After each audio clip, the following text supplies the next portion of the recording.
여러분, 예수님께서 십자가에 죽으시고 부활하셨다는 이 귀한 사실이 없었다면 정말 우리들은 불쌍한 사람들입니다. 예수님의 죽음이라고 하는 이 부분이 그냥 유명한 영웅이나 위인들 그들의 죽음의 한 사람에 불과한 것으로 끝날 것입니다. 또한 십자가의 고난, 또 우리들의 고난, 또 십자가의 죽음, 그 십자가에 대한 믿음, 그 모든 것들이 다 헛될 뿐입니다. 죄의 문제도 해결되지 못하고 해결하지 못하고요. 그뿐 아니라 우리가 이처럼 복음을 전하고 전파하는 일도 다 헛될 뿐입니다. 반면에 예수님의 죽음이 축복이 된 이유는 바로 그 부활 때문입니다.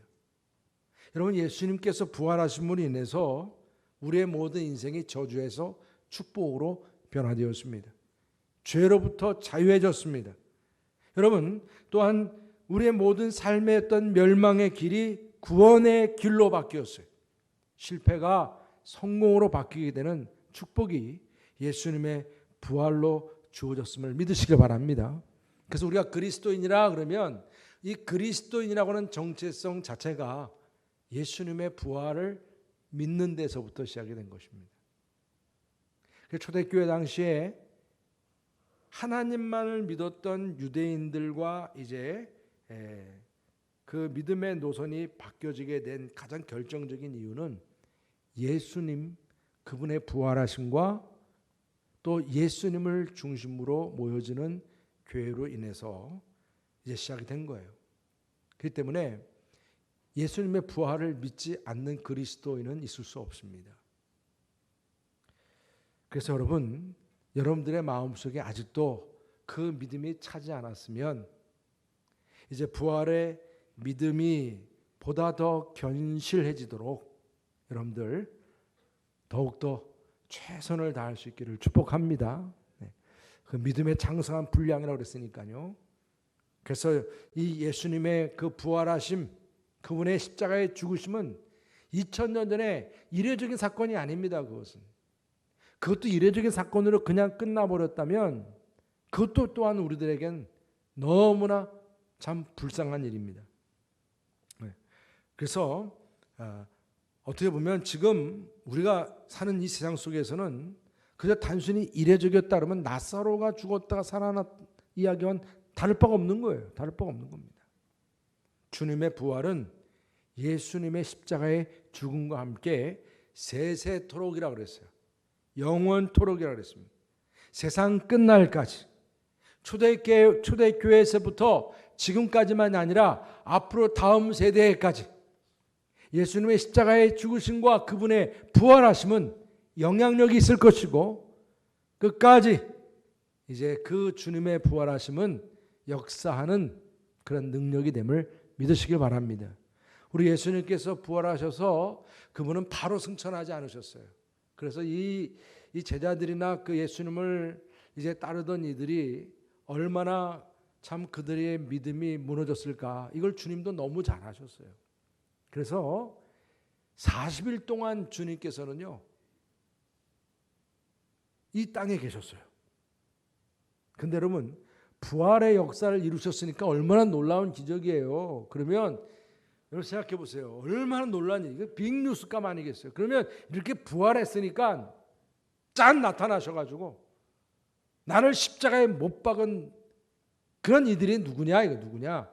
내가 지금부터 이제 하나하나 다 원수를 갚겠다. 주님이 그렇게 하시지도 않으셨어요. 우리 주님께서 사실 다시 부활하셔서 뭔가 이 땅의 악의 축을 다 뒤집어 엎고 말입니다. 그러려고 그렇게 행사하시지도 않으셨고요. 뭐 먹을 거리를 만들어주고 아니면은 지금처럼 이렇게 유명한 병원을 준비해주고 학교도 만들어주고 막 이런 행사를 주님께서 부활하시고 난 다음에 보여주시지 않으셨어요. 주님은 40일 동안 뭐 하셨느냐? 그냥 사람만 만나셨어요. 제자들만 만나셨어요. 여러분, 예수님께서 부활하시고서 그 제자들을 만나셨을 때 그 배반했던 베드로 생각을 우리가 하게 되면 베드로를 불러가지고 함께했던 제자들 다 일렬로 쫙 세워놓고 엎드려 뻗쳐 이러면서 나를 배반해? 이 괘씸한 놈들? 그러면서 뭐 얼차려 주고 군기 잡고 그러지 않으셨어요. 개인적으로 추궁하면서 너 왜 그랬냐고 따지고 또 그러면서 지적하지도 않으셨어요. 예수님께서 40일 동안 제자들을 만나시는데 그 배반하고 떠나간 제자들을 만나면서 같이 걸어주기도 하고 같이 식사를 나누기도 하고 대화하기도 하셨어요. 의심 많은 도마에게는 대화를 통해서 그죠? 믿음을 다시 세워주기를 원했고 실망에 빠졌던 엠마오의 그 도상의 제자들도 만나셔서 같이 걸어주시면서 성경을 풀어주시고 그렇게 배반했던 베드로 사실 그 베드로가 예수님을 어떻게 다시 만나겠어요? 못 만나지. 그런데 그런 베드로를 만났습니다. 얼굴을 들었겠습니까? 예수님을 바로 바라봤겠어요? 베드로가. 그런데 예수님께서는 그런 베드로를 끌어안고 네가 나를 사랑하느냐? 3번 부인했던 베드로에게 3번 물어봤어요. 네가 나를 사랑하느냐? 사랑하느냐? 그러면서 사명을 또 다시 주셨어요. 내 양을 치라. 내 양을 먹이라. 내 양을 먹이라.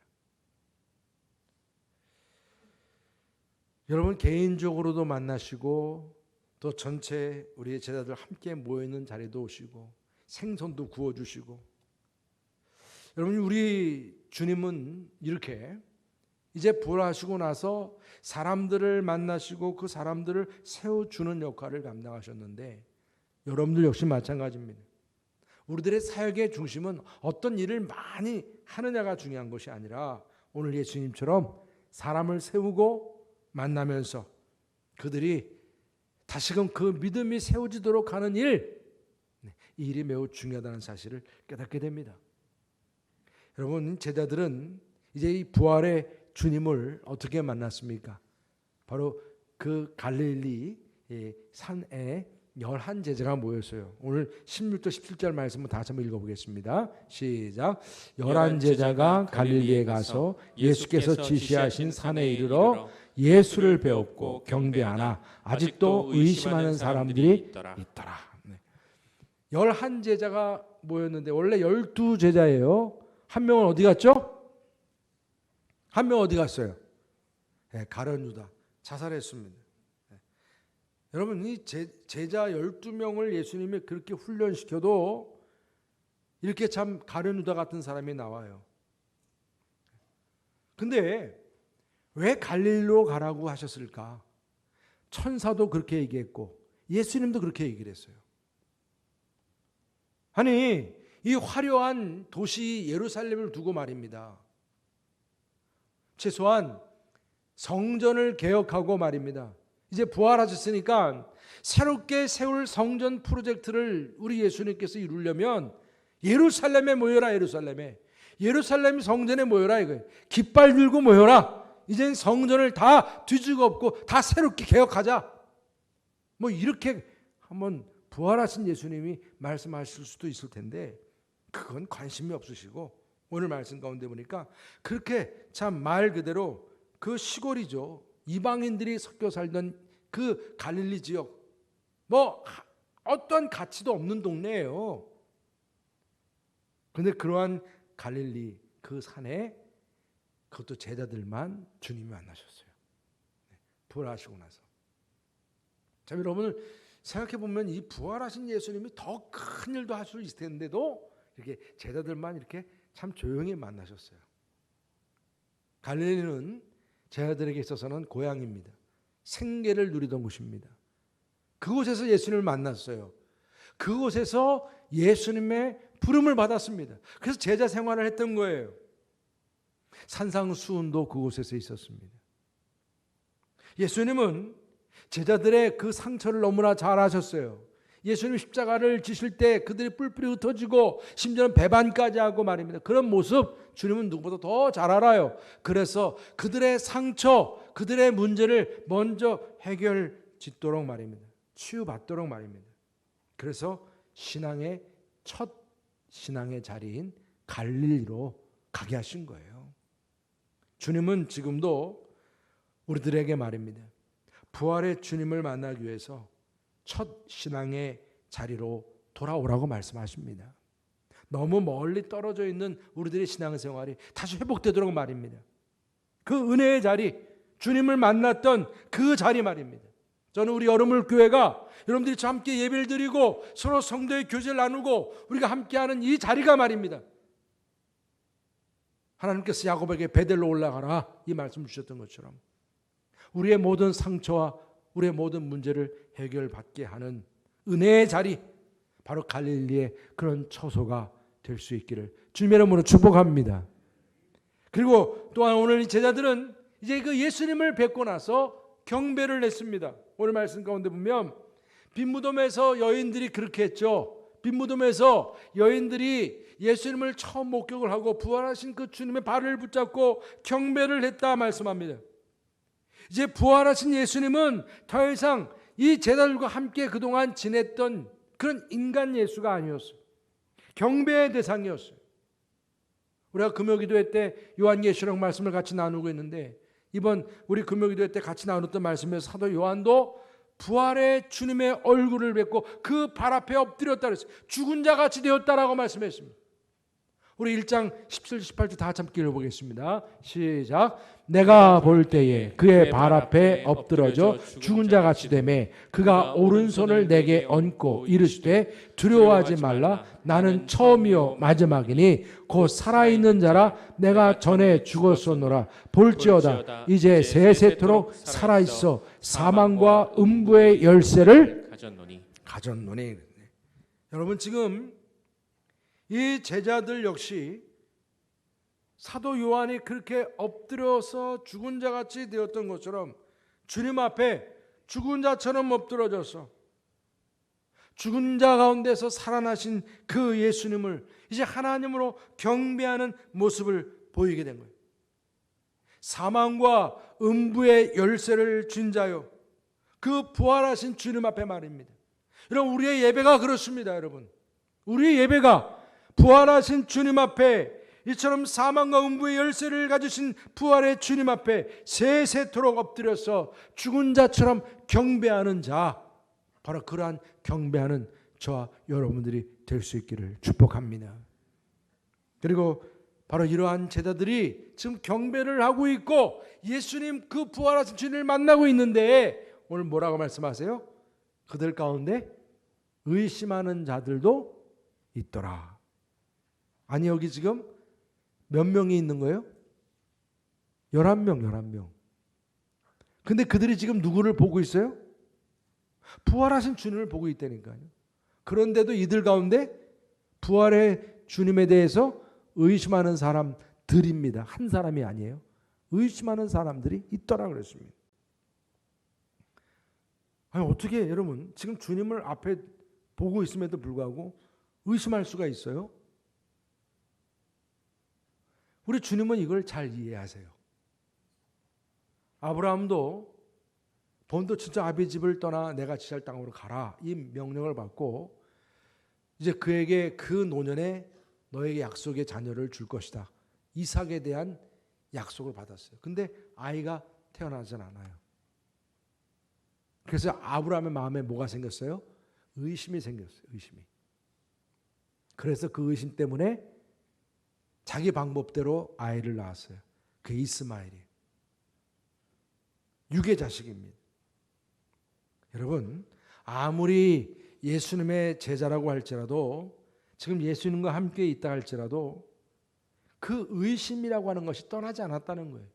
이 자리에 여러분 지금 이렇게 예배를 드리고 있는 가운데 있지만 여러분들이 다 100% 다 주님에 대해서 믿고 계십니까? 오늘 말씀 보니까 11명 중에서도 의심하는 자들이 있다고 그랬어요. 이게 우리들의 현실인 거예요. 우리들의 믿음의 현 주소예요. 근데 이게 충분히 그럴 만하다는 거예요. 지금 제자들이 분명히 예수님을 보고 있음에도 이게 지금 진짜 예수님이 맞나?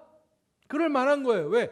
아니 이들은 지금 자기들이 다 겁나가지고 무서워서 문을 다 잠가놓고 모여 있었단 말이에요. 그런데 문을 잠가놓고 있는데 누가 오셨어요?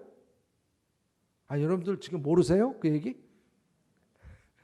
문을 다 잠가놓고 이들이 지금 모여 있는데 그 자리에 부활하신 예수님이 오셨다니까. 평안하냐? 그러면서 깜짝 놀라고 자빠지죠 이게. 아니 저분이 지금 지붕 뚫고 들어오셨나? 벽을 뚫고 들어오셨나? 근데 분명한 건 뭐예요? 지금 그분이 다 문 닫혀 있는 그 벽을 뚫고 들어오신 건 맞아요.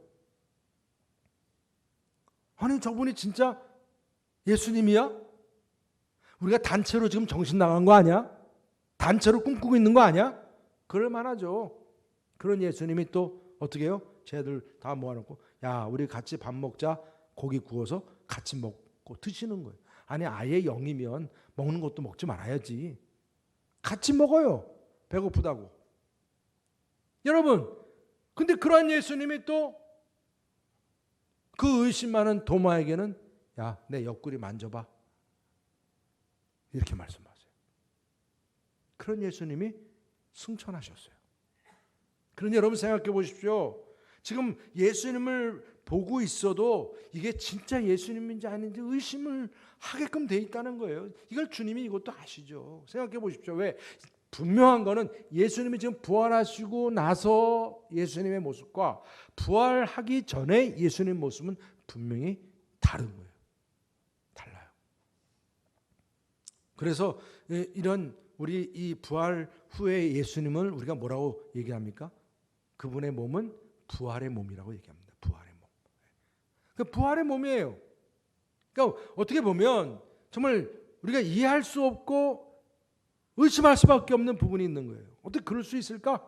근데 사도 바울도 우리의 죽음을 두고 이렇게 표현을 하지 않습니까? 이제 우리 육신은 이제 무너지고 죽었지만 우리의 몸이 어떻게 돼요? 이제 신령한 몸으로 변화가 된다 그랬어요. 그 신령한 몸이 무엇이냐는 거예요. 우리가 천국 가서 정말 물어볼 게 많아요. 오늘 예수님은 분명히 부활하셨어요. 그 부활하신 주님이 지금 우리에게 오셨는데 그 부활의 주님은 제자들의 마음을 쓰면 의심할 정도가 될 정도인데도 분명히 그분은 부활의 몸, 신령한 몸으로 시간과 공간을 초월한 분으로 지금 오셨다는 것입니다. 그렇기 때문에 이렇게 초월적인 부활의 몸을 이 제자들이 쉽게 용납할 수가 없었던 것은 사실이에요. 여러분 우리들 역시 믿음을 가졌다고 하지만은 여전히 이 의심이 떠나지 않는 그런 사실은 솔직한 거예요. 그렇지만 여러분 분명한 것은요. 우리의 믿음의 선조들이 다 그랬듯이 우리의 모든 믿음과 확신은 의심으로부터 시작이 돼요. 여러분들 한 번도 의심해보지 않은 사람들은 없을 거예요. 제자들의 의심이라고 하는 것은 예수님의 부활에 대한 확신으로 나아가기 위한 그런 하나의 그 축복의 여정이죠. 의심하는 자들도 있더라. 그러나 이들이 점점 이제 주님과 함께하면서 그분의 부활을 확신하게 된 거죠. 사도 바울은 다메섹에서 그 부활의 예수님을 만나게 된 거예요. 여러분들의 마음속에 뭔가 의심이 일어날 때마다 부활에 대한 그 믿음이 더 확신에 이룰 수 있도록 나아갈 수 있는 그 믿음의 장성한 분량으로 나아갈 수 있는 그런 저와 여러분들이 되시기를 주님의 이름으로 축복합니다. 이것이 부활의 믿음. 그 부활의 믿음을 갖게 되는데 바로 우리 부활의 예수님께서 이처럼 부활의 믿음을 갖게 된 제자들에게 말입니다. 아직도 조금 의심하는 건 있어요 이들이. 그러나 그들에게 구별하지 아니하고 모두에게 엄청난 축복을 주셨어요. 그 축복이 무엇입니까? 먼저 이들은 예수 그리스도가 사망과 음부의 모든 열쇠를 쥔 자라 그랬어요. 그런 사망과 생명의 열쇠를 쥔 자로서 죄 사함과 구원의 그 복을 주신 줄 믿으시길 바랍니다. 천국의 열쇠를 소유하신 분이라 나는 길이요 진리요 생명이니 나로 말미암지 않고는 아버지께 올 자가 없느니라 그랬어요. 바로 부활하신 주님은 이제 우리 안에 들어오셔서 우리의 죄의 문제를 해결해 주시고 우리를 천국으로 나아갈 수 있도록 인도하시는 그런 능력자이고 구원자시라는 것입니다. 바로 이것이 우리 주님께서 부활하신 가운데서 나에게만이 아니라 나를 통해서도 이제 이러한 죄사함과 구원함이 일어나기를 원하시는 것이 주님의 비전이에요. 꿈입니다. 그것을 이루셨어요. 또 한 가지 축복은 무엇입니까? 하늘의 권세가 주어졌어요. 오늘 여러분 이렇게 불완전하고 배반까지 하고 아직도 의심하는 자들이 있더라. 이러한 제자들에게 확실한 믿음을 오늘 부여주셨어요. 18절 말씀 다 같이 한번 읽어보겠습니다. 18절 말씀 시작. 예수께서 나와 말씀하여 이르시되 하늘과 땅의 모든 권세를 내게 주셨으니. 하늘과 땅의 권세, 이거 하나님의 권세입니다. 그 하나님 되심의 권세를 지금 예수님께 주셨다. 이 아들에게 주었다는 거예요. 여러분 지금 눈앞에 지금 계신 그 부활하신 주님은 이제 그냥 인간이 아닌 겁니다. 하늘의 권세, 땅의 권세를 소유하신 능력자이시고 하나님 되신다는 거예요. 우리가 이제 믿음으로 주님과 함께 그의 비전을 감당하면서 나아갈 때 우리 주님께서 동일하게 말입니다. 우리에게 하늘과 땅의 권세를 또한 주심을 믿으시길 바랍니다. 그 약속을 오늘 분명하게 주시는 거예요. 그 축복을 준다고 말입니다. 하늘과 땅의 권세.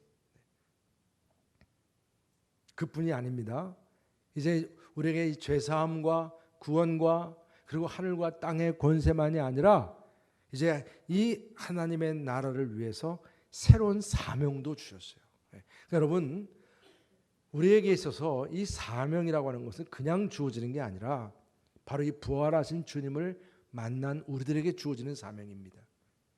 어떤 사명입니까? 우리 19절 10절 다 같이 함께 읽겠습니다. 19절 10절 말씀 시작.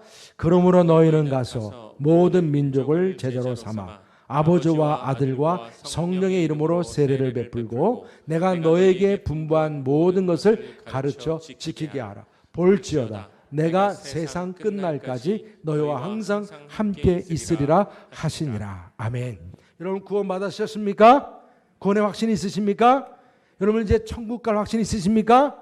여러분들에게는 하늘과 땅의 권세가 주어진 줄 믿으시길 바랍니다.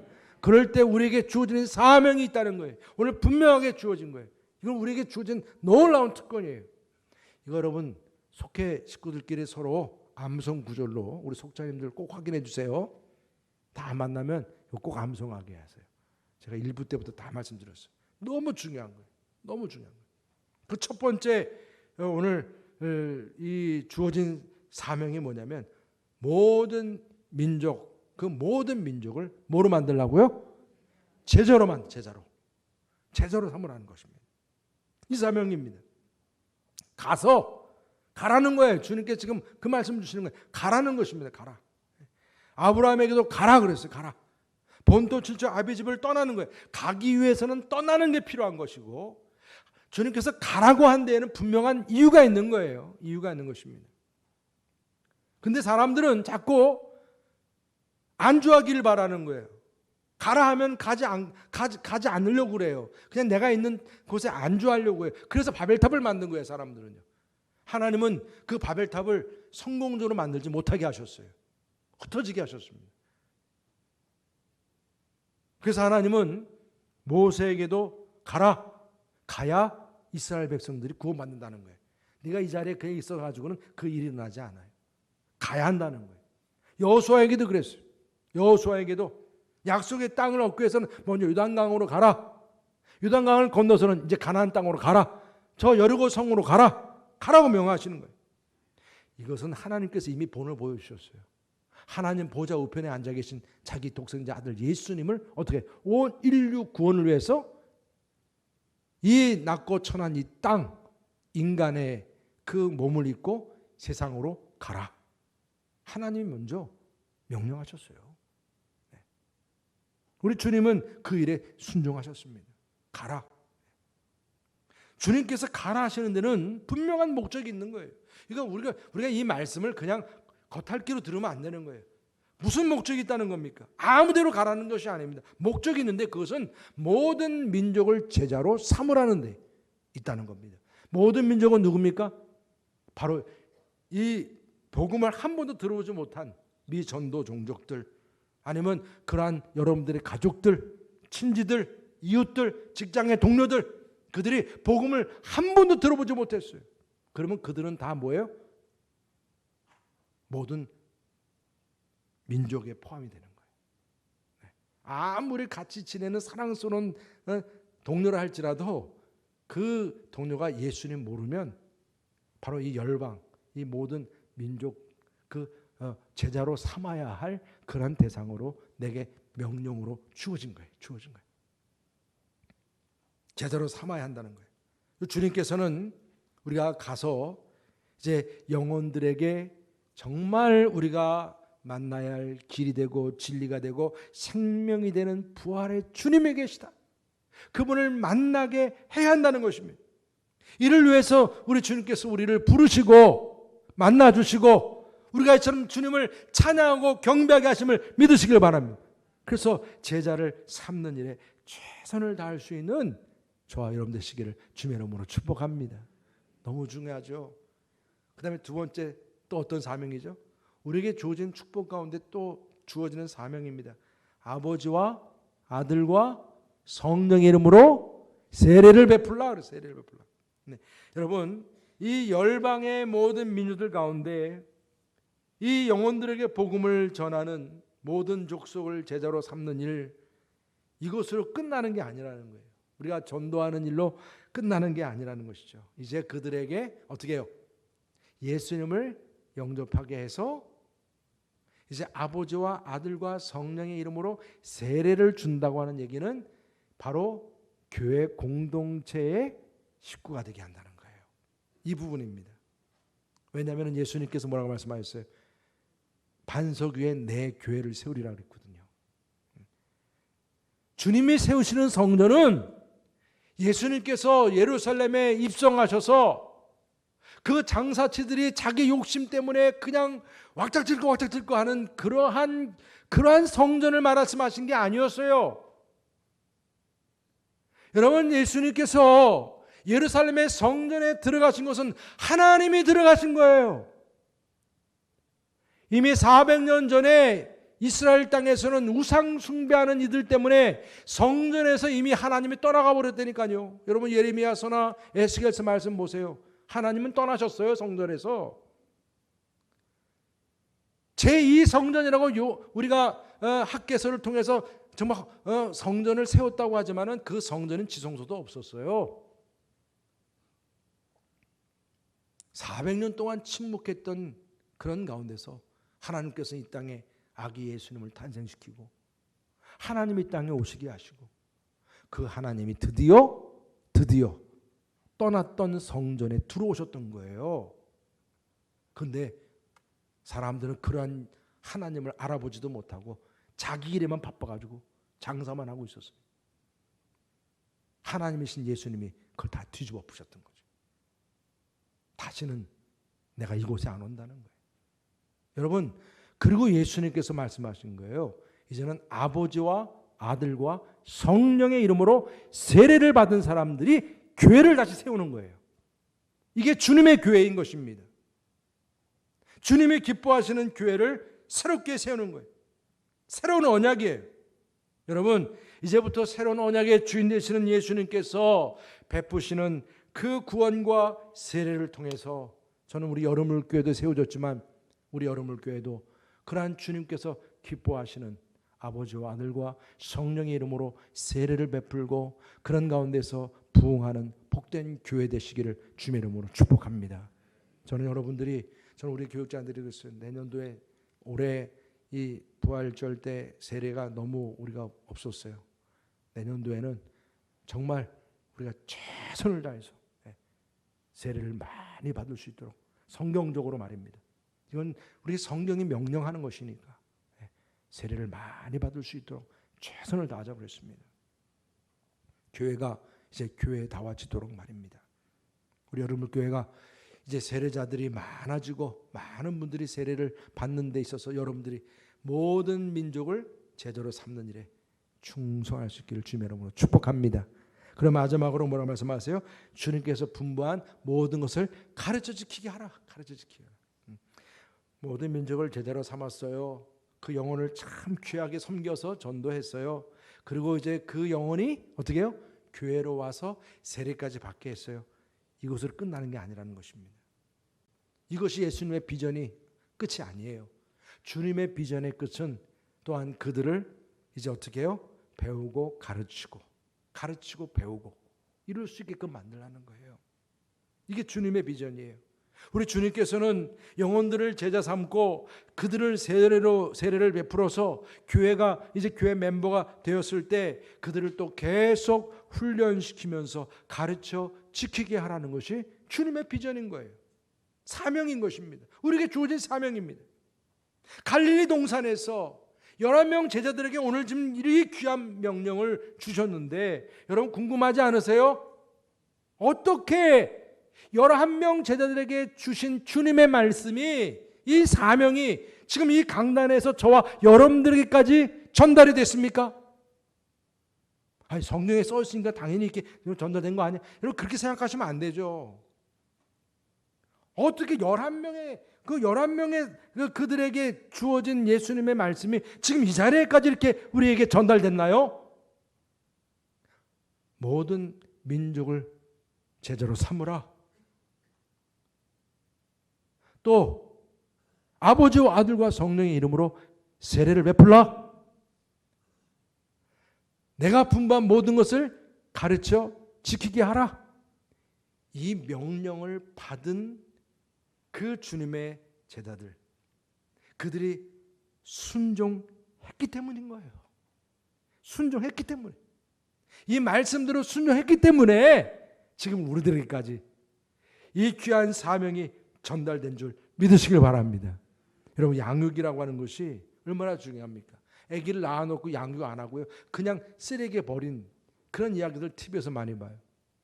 엄청난 죄입니다, 여러분. 아이를 낳았으면 부모로서 책임을 지고 잘 양육을 해야 그가 건강한 아이가 되고 사회에 기여하는 사람이 되고 더욱이 하나님 나라의 일꾼이 되는 것입니다. 여러분 그래서 교회는 목사가 있고 전도사가 있고 양육자가 있는 거예요. 교사가 있습니다. 속장들이 있고 1:1 양육자들이 있습니다. 또 이러한 일들을 위해서 내가 막상 가르치는 사명 못할지라도 또 함께 옆에서 도와줄 수 있는 그런 역할들, 봉사하고 섬기는 일들을 다 같이 함께 하게 됩니다.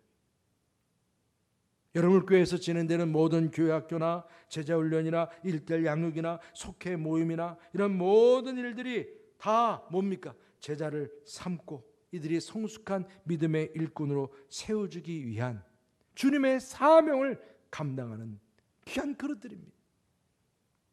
여러분 정말 우리 여러분을 교회 안에서 이러한 귀한 이 사명 정말 최선을 다하는 가운데 귀한 일꾼들이 세워질 수 있기를 주님의 이름으로 축복합니다. 그럼 마지막으로 주어진 축복이 뭡니까? 이제 우리가 죄사함과 구원을 누리고 하늘과 땅의 권세를 받고 그뿐이 아니라 이제 우리에게 사명이 주어졌는데 이런 사명을 이루는 일, 이게 참 여러분 보세요. 이 사명을 이루는 일이 쉽지 않은 일이에요. 제자들이나 우리들과 마찬가지입니다. 어때요 여러분들? 그냥 아까 우리에게 이렇게 사명 3가지가 주어졌는데 그죠? 아멘 잘하셨죠? 안 하셨어요 이제? 모든 민족을 제자로 삼으라. 아멘 아예 안 하시네 지금은. 아버지와 아들과 성령 이름으로 세례를 베풀라. 억지로 하시네. 그렇죠? 내가 분부한 모든 것을 가르쳐 지키게 하라. 여러분 이 귀한 사명이 물론 힘든 거예요. 어렵습니다 여러분. 그런데 오늘 주님께서 이걸 너무나 잘하시니까 마지막 축복을 우리에게 주셨어요. 그게 뭡니까? 세상 끝날까지 항상 너와 함께 하신다. 이 약속을 주신 줄 믿으시길 바랍니다. 볼지어다 내가 세상 끝날까지 너희와 항상 함께 있으리라. 우리 부활의 주님께서는 이제 제자들과 우리들에게 정말 이게 사역하기 힘든 일이긴 하지만 걱정 말라는 거예요. 끝까지 함께 하겠다. 모세에게도 이 말씀을 주셨고 여호수아에게도 말씀하셨어요. 걱정하지 말라. 끝까지 너와 함께 하겠다. 하나님 말씀을 지켜 행하라. 좌로나 우로나 치우치지 말라. 그리하면 내 길이 형통하리라. 여러분 두려워하는 제자들에게 요한복음 14장 1절 이렇게 말씀하셨어요. 너희는 마음에 근심하지 말라. 하나님 믿으니 또 나를 믿으라. 16장 또 말씀에 이렇게 말씀하시고 다 한번 읽어보겠습니다. 시작. 세상에서는 너희가 환난을 당하나 담대하라. 내가 세상을 이기었노라. 아멘. 제가 금요일마다 요한계시록 말씀을 나눌 때마다 항상 제 마음속에 항상 주님의 음성으로 들려지는 단어가 있어요. 뭔지 아세요? 이겁니다. 이겨라. 이겨라. 이겨라. 이게 계속 제 마음속에 주어져요. 우리 주님께서 주신 사명도 우리 주님께서 주신 그런 모든 역할이 다 뭐예요?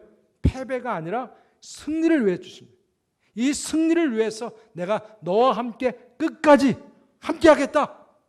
여러분 이 약속은 내가 병들어도 돈이 내가 떨어져도 내가 내 주변에 사람들이 떠나가도 내가 은퇴했어도 내 주변에 뭐 어떤 역할들이 없어도 이게 상관이 아니에요. 지금 분명하게 우리에게 주신 이 축복의 사명 명심하고 좌로나 우로나 치우치지 말고 잘 지켜 행하라는 말씀입니다. 가서 모든 민족을 제자로 삼고 아버지와 아들과 성령 이름으로 세례를 베풀고 또한 교회를 세우고 내가 내게 분부한 모든 것을 가르쳐 지키게 하라.